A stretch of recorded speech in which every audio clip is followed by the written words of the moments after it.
तीन तलाक के खात्मे के बाद तलाक हसन पर भी सुप्रीम कोर्ट का हथौड़ा चल सकता है। ये जो है इस्लामिक कानून ऐसा है जिसको कुप्रथा माना जा रहा है और सुप्रीम कोर्ट ने इसको लेकर के सवाल खड़े किए हैं।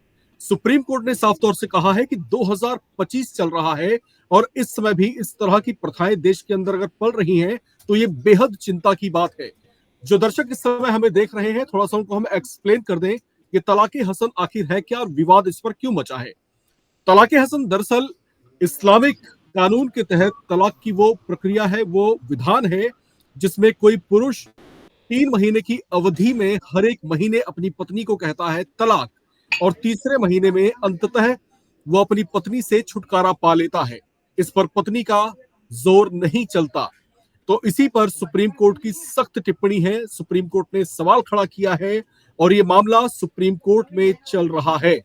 इसी पर बातचीत करने के लिए इस समय हमारे साथ मौजूद हैं नाजिया इलाही खान, जो सुप्रीम कोर्ट की एडवोकेट हैं, साथ ही साथ बीजेपी की नेता भी हैं और बेबाकी से अपनी राय रखने के लिए जानी जाती हैं।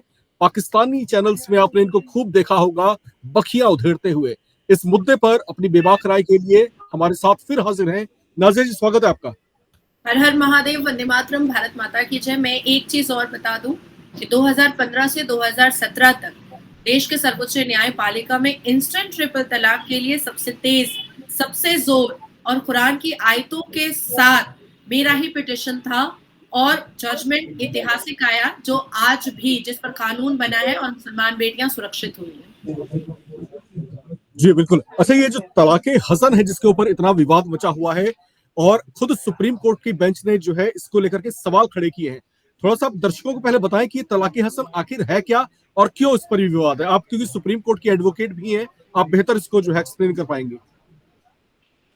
हम लोग राम जी 21वीं 22वीं सेंचुरी में आ चुके हैं, लेकिन जिस तरीके की 1450 साल पुरानी कुप्रथाएं चल रही हैं और जिस हिसाब से जाहिलाना और अहमकाना जो रिचुअल माना जा रहा है इस्लाम के जस्टिफिकेशन पर, उसको देश की सर्वोच्च न्यायपालिका को नोटिस करना भी चाहिए था और ये सवाल पूछना भी चाहिए था। तलाक हसन होता क्या है?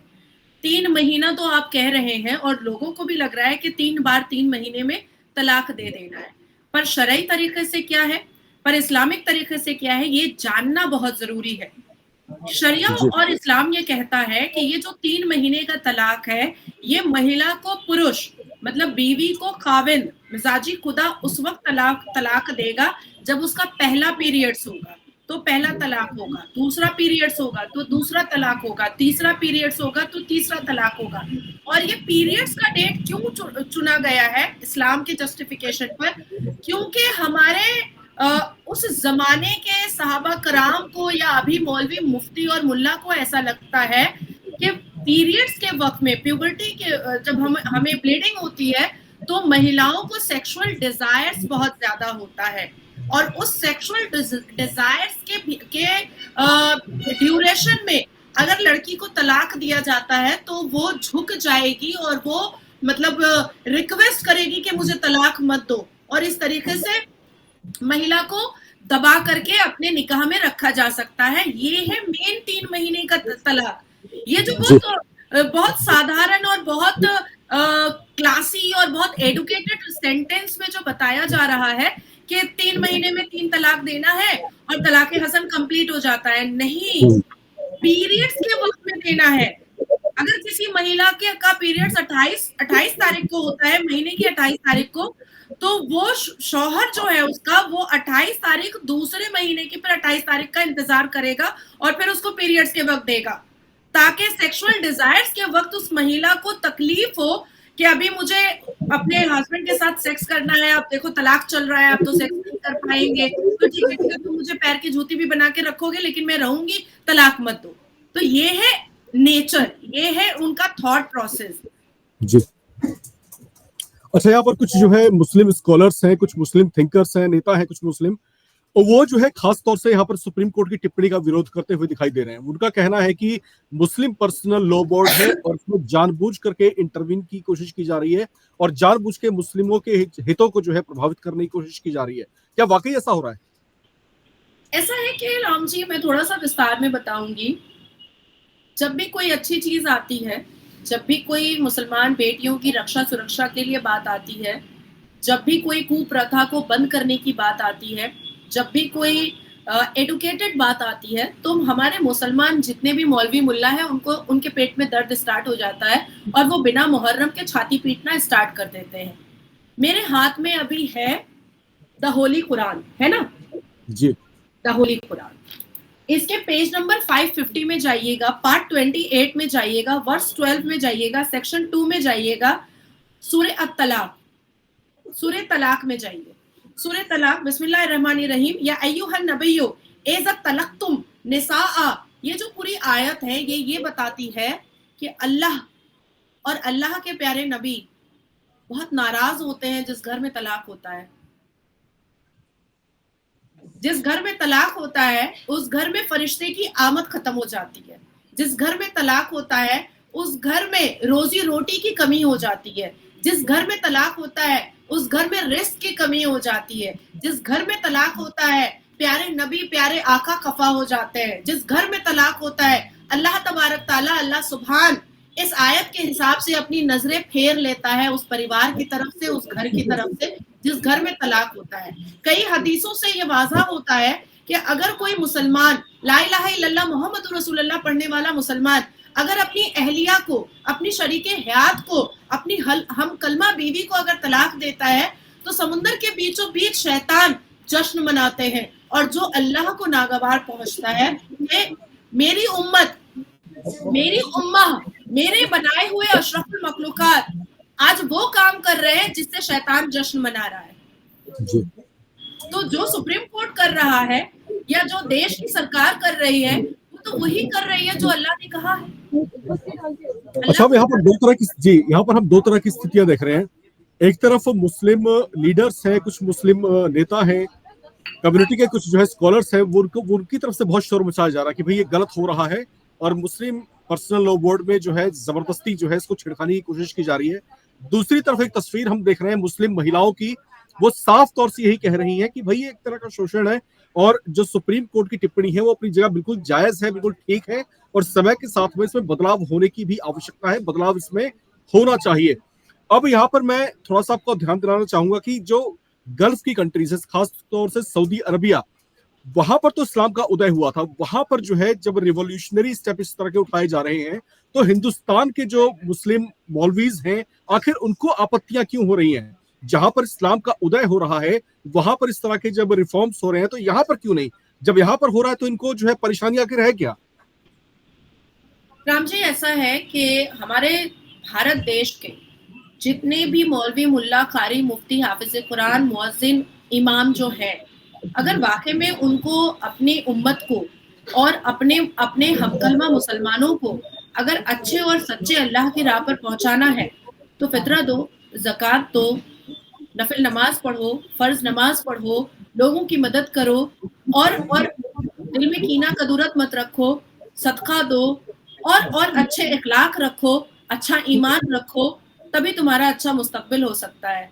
कहते हैं कि कुरान की पहली आयत इकरा है, तो आज अब भारत देश की मुसलमान बेटियों ने वो इकरा को मान लिया है और अब किसी हाफिज कुरान या इमाम के सहारे कुरान पढ़ने और समझने की जरूरत नहीं है बेटियों को, मुसलमान बेटियों को। मुसलमान बेटी बजाफ्ते इकरा को मान करके, मतलब पढ़ो उसको मान करके अब कुरान को खुद रिसर्च कर रही है और खुद पढ़ रही है और सूरह अत-तलाक में जाकर के जब देख रही है तो देख रही है अल्लाह तो खुद नाराज होता है इस कुप्रथा से, इस बदतमीजी से तो प्रॉफेट मोहम्मद खुद नाराज होते हैं।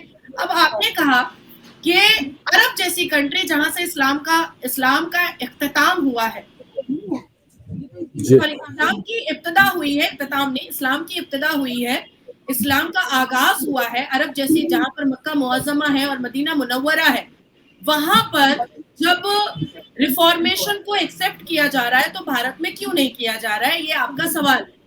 14 मुस्लिम कंट्री में ऐसी कुप्रथाओं को बंद कर दिया गया है।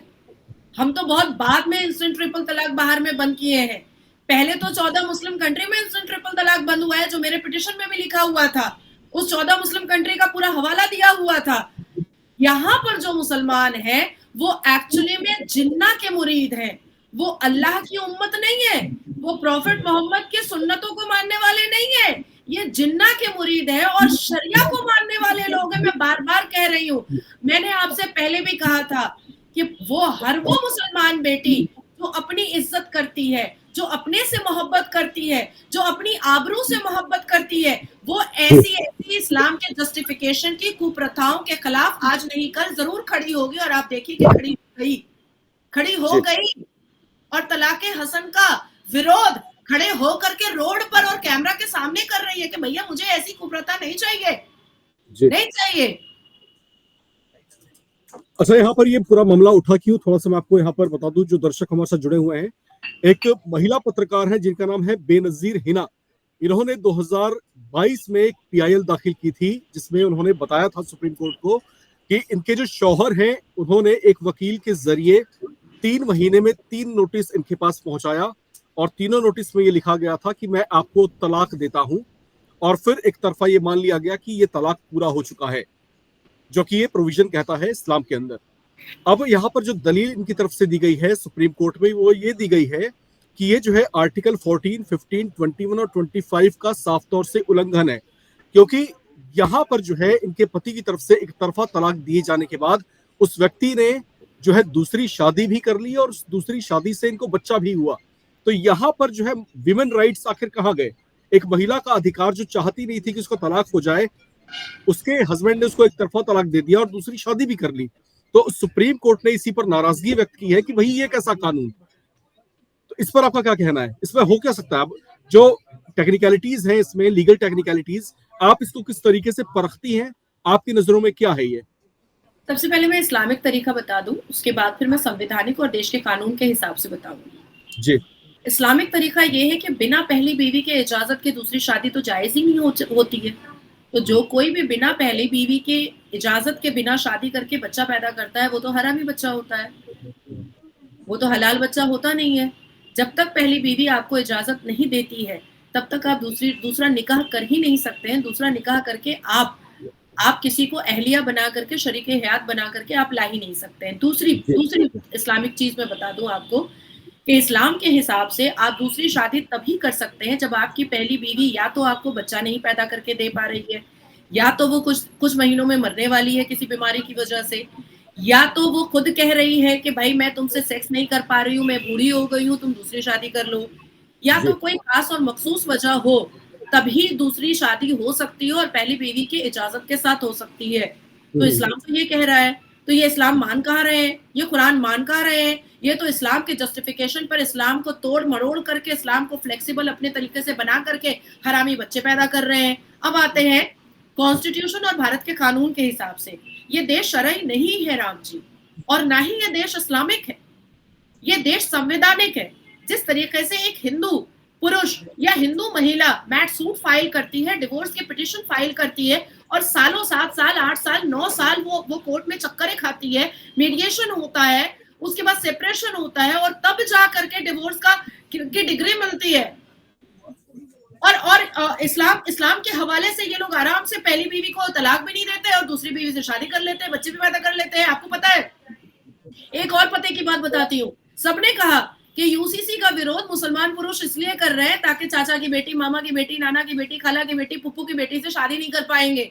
ये वजह थी, वाकई में थी, मैं इसको एक्सेप्ट करती हूँ कि यूसीसी की मुखालफत, यूसीसी के खिलाफ मुसलमान क्यों खड़े हुए, क्योंकि वो 10 शादियां या 11 शादियां प्रॉफिट मोहम्मद की तरह नहीं कर पाएंगे। लेकिन उसकी एक खास और बड़ी वजह ये थी कि शरई हिसाब से वो एक तरफा तलाक दे करके दूसरी शादी इमीडिएट दूसरे दिन नहीं कर पाएंगे, क्योंकि उनको देश के कानून के हिसाब से, देश के संविधान के हिसाब से हिंदू पुरुषों की तरह और हिंदू महिलाओं की तरह चप्पल घीसना पड़ेगा कोर्ट के अंदर। ये एक बहुत बड़ी वजह थी, क्योंकि मुसलमान पुरुष जो होते हैं वो यहाँ पर आज सुबह में पहली बीवी को तलाक दिए हैं और दूसरे दिन शाम में उनका निकाह हो जाता है और वलीमा का बिरयानी भी पक जाता है।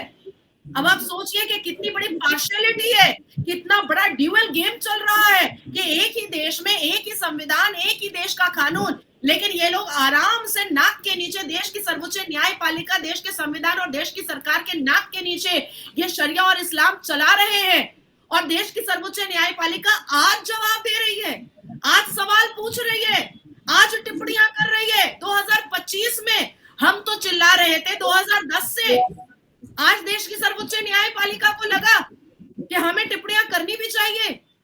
ये हमारा दुर्भाग्य है, मुसलमान बेटियों का दुर्भाग्य है। लेकिन चलो देर आए दुरुस्त आए। जी बिल्कुल। और जो समाज सुधारक हैं समाज के, उनका साफ तौर से यही कहना है कि एक देश एक संविधान और एक विधान यहाँ पर होना चाहिए।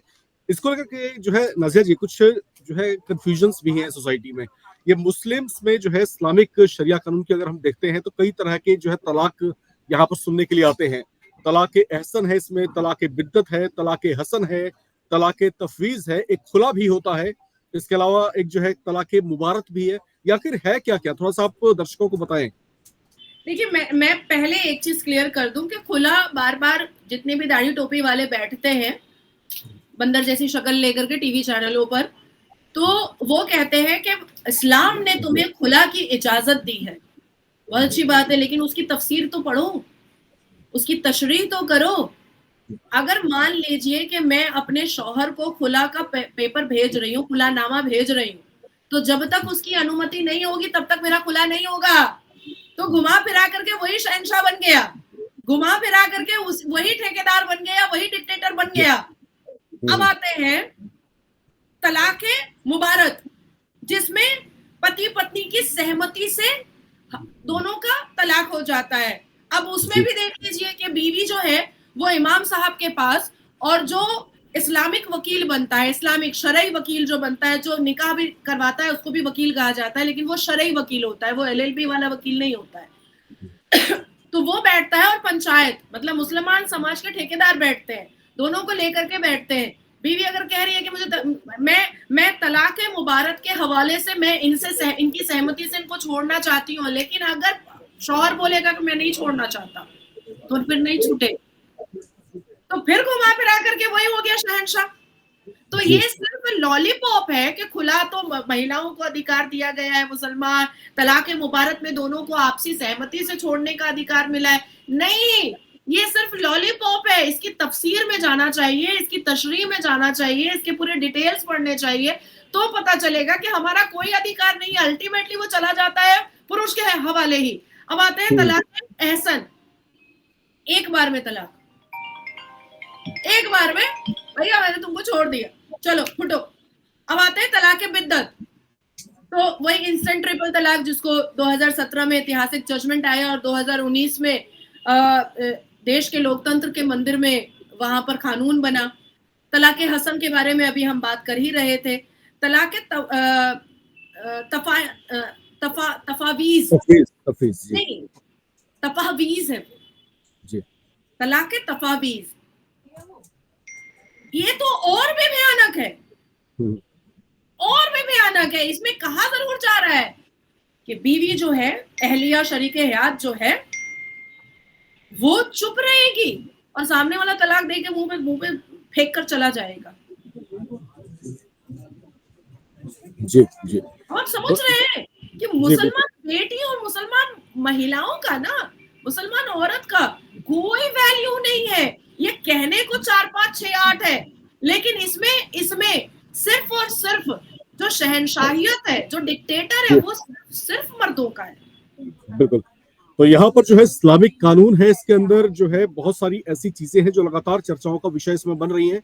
अब क्योंकि सुप्रीम कोर्ट में जो है तलाक एहसन से जुड़ा हुआ एक मामला आया है, इसकी सुनवाई के दौरान सुप्रीम कोर्ट की बेंच ने इसको लेकर के चिंता जताई है कि आज भी सोसाइटी में इस तरह की जो है चीजें चल रही हैं, इसको जो है विचार करने की आवश्यकता है। सुप्रीम कोर्ट ने इसको लेकर के बेहद सख्त टिप्पणी की है और ऐसा लग रहा है कि ट्रिपल तलाक के खत्म होने के बाद अब जल्दी ही तलाक हसन पर भी जो है हथौड़ा चल सकता है। हालांकि इसको लेकर के अब तरह तरह की टिप्पणियां आ रही हैं और नाजिया इलाही खान जी को आप सुन रहे थे, उन्होंने इस पर जो है खुल करके सारी बातें आपके सामने रखी हैं। इस मुद्दे पर आपका क्या सोचना है, आप क्या कहना चाहते हैं, आपकी क्या राय है, कमेंट बॉक्स में लिख करके जरूर हमसे शेयर करें। फिलहाल इस रिपोर्ट में इतना ही, और नाजिया खान जी हमारे साथ जुड़ी हुई थी, आपका बहुत बहुत शुक्रिया नाजिया जी। हर हर महादेव। और फिलहाल आप कहीं जाइएगा नहीं, लगातार बने रहें और देखते रहें नवभारत टाइम्स।